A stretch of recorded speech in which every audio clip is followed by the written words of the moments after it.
મેં વાત કરી, મારી વાત કોઈને સાંભળવામાં આવી નથી. બા બાપુજી તો ઉલટા નામને ખીજાઈને કાઢી મૂક્યા.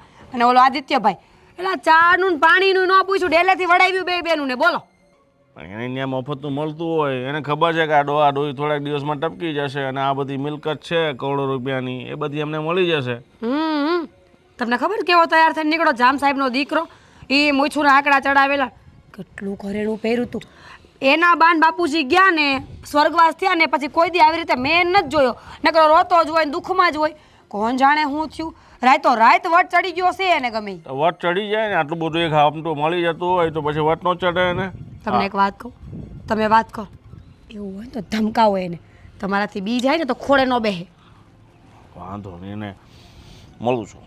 હાળા એક તો હાળો છે, એક ને એક હાળો છે તો આપણે એને પ્રેમથી રાખીએ છીએ, સમજાવીએ છીએ ને એ ત્યાં આપણને આપણા પતા નડે કાપે. છે. હા, એમે જો સાઢુભાઈ તો ત્યાં બહાર રહે છે, આપણે જ છે ને.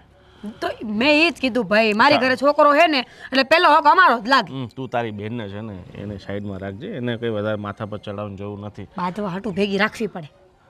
પણ તું એને હારે લઈને જાય છે તો એ પછી અડધો ભાગ એને આપવો પડે. તો ગોવિંદ ઈ તો બસ ખોટું જ કહેવાય ને.